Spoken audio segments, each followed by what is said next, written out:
আসসালামু আলাইকুম। তো আজকের এই রাতটা হচ্ছে কক্সবাজারে আমাদের শেষ রাত। তো আজকে আমরা হচ্ছে ব্যাক করব কক্সবাজার থেকে।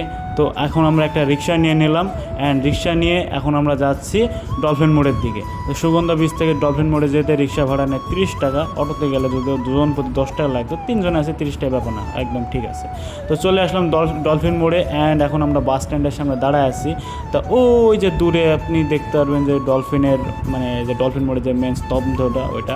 তখন আমরা হানিফ কাউন্টারের সামনে দাঁড়ায় আছি, যেহেতু আমরা হানিফের টিকিট কাটছিলাম।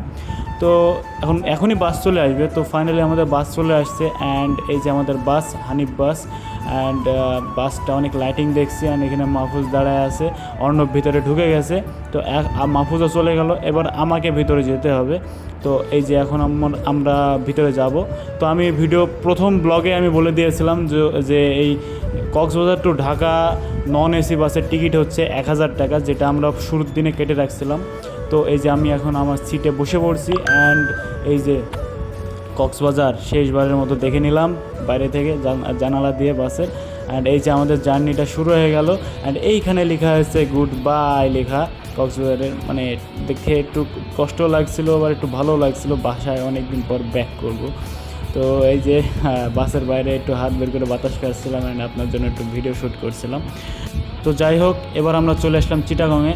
এই জায়গাটার নাম আমার ঠিক জানা নাই। তো যদিও এখানে রাত্রেবেলায় সব বাসগুলো এখানে এসে দাঁড়ায়, কক্সবাজার থেকে ঢাকায় বাদগামী সব বাসগুলো এখানে দাঁড়ায় রাত্রে। তো আমাদের বাসটাও দাঁড়াইছিল। তো এখানে পেছনে এটা রেস্টুরেন্ট, তো অনেকে রেস্টুরেন্টের ভিতরে গিয়ে খাওয়া দাওয়া করছে।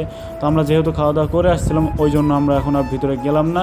জাস্ট আমি অনেক বেশি ঘুমের মধ্যে ছিলাম। তো ঘুম থেকে উঠে এই যে আমি এখন গেলাম যে ওয়াশরুম করে যে আবার আসলাম। তো আবার আমাদের বাস জার্নিটা শুরু হয়ে গেল। তো এখন বাস জার্নি করতে গিয়ে আবার আমি ঘুমাই গেছি। তো হঠাৎ ঘুম ভেঙে যায় এই কারণে, আমাদের বাসটা ঢাকা চিটাগাং হাইওয়েতে অ্যাক্সিডেন্টের মুখোমুখি গিয়ে বেঁচে গেছে কোনোরকমভাবে। এখানে সামনে একটা স্লিপার বাস, তার পাশে একটা স্টেট ফার্স্টের একটা ট্রাক ছিল, তো এটা সংঘর্ষ হতে গিয়েছিল। আর তাদের পেছনে ছিল আমাদের বাস, আর আমাদের পেছনে অনেকগুলো বাস আছে যে বাসগুলো কক্সবাজার থেকে ঢাকায় যাচ্ছে।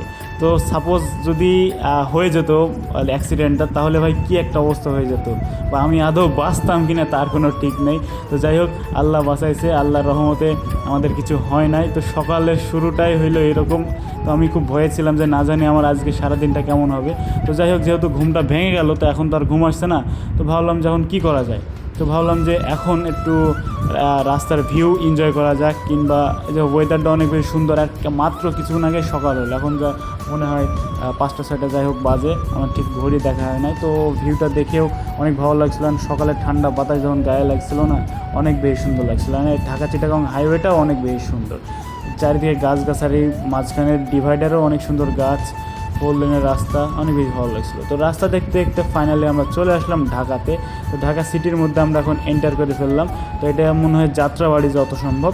তো যাত্রাবাড়ি এখন আমরা আসলাম। তো যাত্রাবাড়ি থেকে আর একটু সামনে যাই যাত্রাবাড়ি ফ্লাইওভার।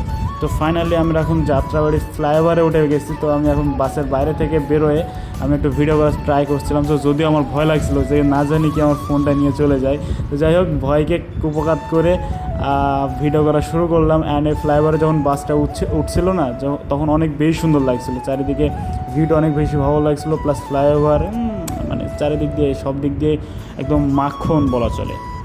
তো যাই হোক, বাস থেকে এবার নামার পালা, কারণ আমরা চলে আসছি সায়দাবাদে, আমরা নামবো। তো বাস থেকে নেমে আমরা চলে গেছিলাম রেল স্টেশনে। তো রেল স্টেশনে গিয়ে আমরা ট্রেনের টিকিটও পেয়ে গেলাম অ্যান্ড ট্রেনও পেয়ে গেছি। তো এই যে সকালবেলায় 8টার ট্রেনে খুলনাগামী সুন্দরবন এক্সপ্রেসে আমরা উঠে গেলাম। তো এখন একটু রিল্যাক্সে শুয়ে আছি, কারণ ওরা একটু ঘুরে বেড়াচ্ছে আশেপাশে। তো ওদের সিটে পা উঠায় শুয়ে আছি, তো রেস্ট নিচ্ছিলাম। তো একটু আপনারা ট্রেনের ভিউ দেখে আসুন।